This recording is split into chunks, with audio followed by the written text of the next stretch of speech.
Happy Vending. Hello, welcome to Happy Vending. I'm Bill, and today we're going to be emptying the coins out of 5 soda machines located here in a high school. And I haven't emptied the coins out of these machines since March, before the pandemic. And I don't expect it to be too overflowing because for many months there was very few people in the building. But it is starting to build up now, and it is time for me to empty it. I have my bucket. I'll just be dumping all the coins in here. Then I'll take them to the bank, count them up, and see how much money we have since March, at least in coins. So let's get at it. Let's go see how many coins we have. We're heading downstairs to the first soda machine, which is in a faculty room here in the building. It's a Royal 660 G3 machine. Let's go check it out.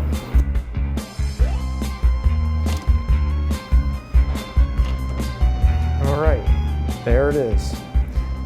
Now I'm not going to be emptying any of the money out of the snack machines. I do that separately.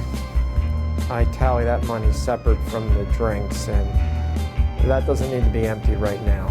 Just doing the drinks for now.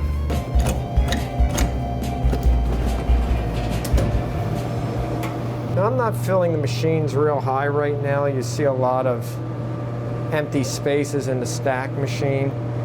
Reason for that is, with the coronavirus, you just don't know when the building is going to shut down. And we had to get rid of a lot of stock when it shut down in March from things going expired. The coin hopper is behind the inner door, right down here. There you go. Now I did empty it right before the pandemic in March, but haven't emptied it since then.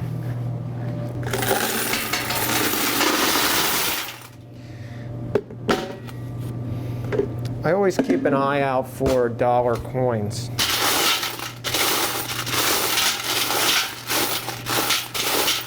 We use dollar coins as change in another machine.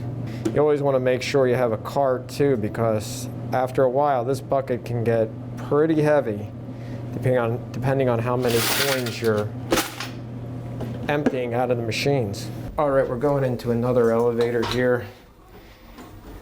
The second machine that we're emptying the coins out of is in another faculty room here in the building. It's in the other half of the building, the 9th grade part of the building. I only have a Dixie Narco 276 machine in here, a smaller machine, because it really doesn't get a whole lot of traffic down in this faculty room. Actually, faculty rooms are not the best place for vending machines. They tend not to get as much traffic as the student machines.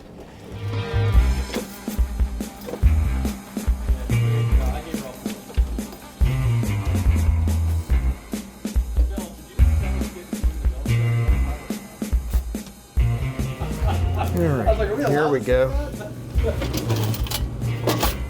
Yeah, like I said, not a whole lot of traffic here, so we don't got that much.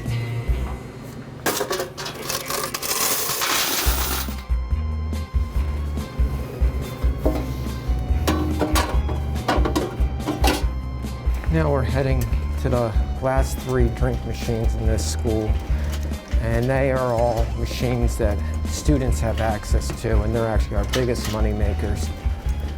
And in case you haven't been able to figure it out, I'm actually a teacher here in this building. I am actually not at all a vendor. I just do it to raise money for a fund that we have here at the school that does things for the staff, as well as makes improvements on the building. So that's where all the vending money goes to. And I just picked up the vending just by doing it. Sort of teaching myself as I went along. Buying the machines, fixing up the machines, servicing the machines, you name it. There hasn't been something that has come up with the machines that I haven't been able to figure out and fix on my own. And really, that's the best way to learn.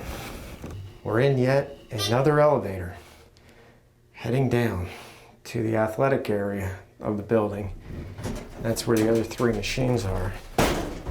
There's no students in the building right now.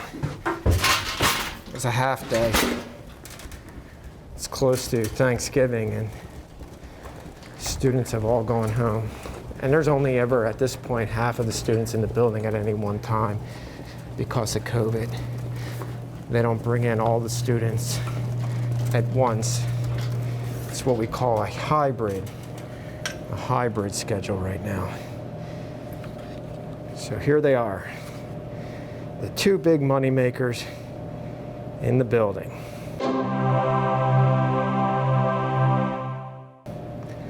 The one on the right has your carbonated beverages, and the big Royal 8049 there on the left has your sport drinks and Deer Park water. Now, there usually is a lot of dollar coins in this machine, and I typically pull them out because the machine next to it, the coin acceptor, also has a dollar coin slot, and when students put in $5 bills, it will give dollar coins as change.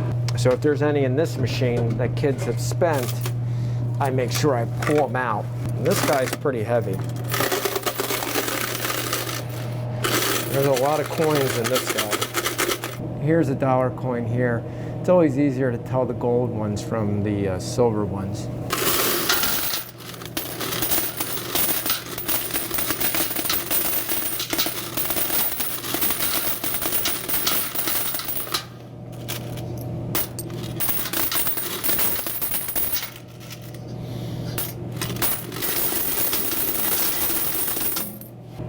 Only found $3 coins in here, and that's because usually every week when I put drinks in that machine, I pull out the dollar coins and switch them into the other machine. Now the big 8049. It's called 8049 because it can hold 804 cans. It has 9 selections. So here's the coin acceptor that has the dollar coin column. So just gonna throw them in there. What we got here, not a whole lot in this machine. All right, here's our last machine. It's a Merlin 4 located in the athletic entrance of the building. This one, most of the drinks are regular calorie drinks that will only vend after school hours. However, there are some drinks that do vend during the school day. But since most of them do not, this one doesn't usually have quite as much money as the other student machines.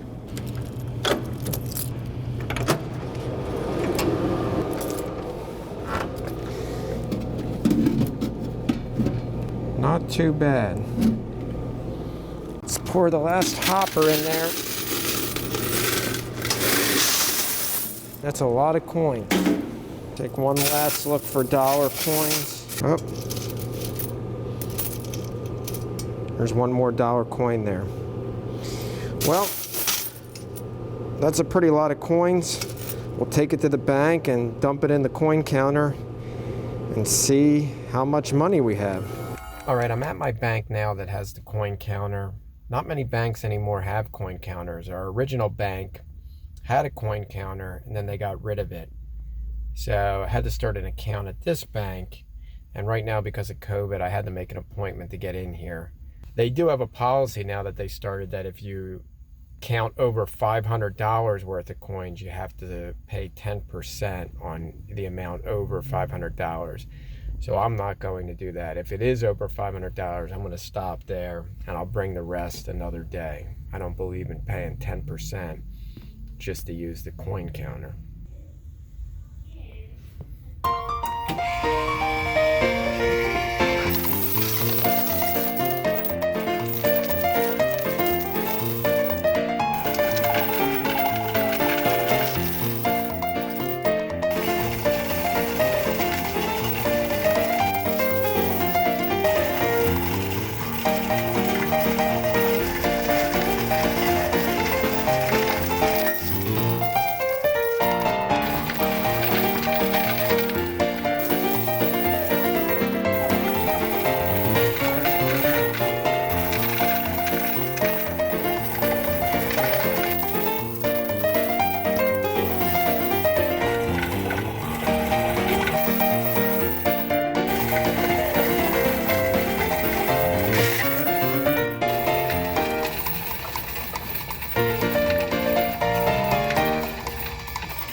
Well, I just finished depositing the money. It was $522.16.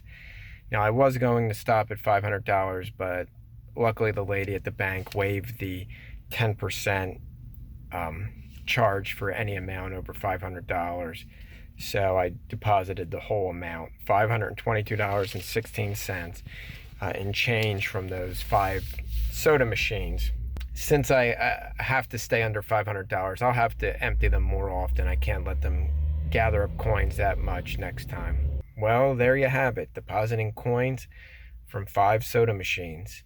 I hope everybody has a great Thanksgiving, and as always, happy vending.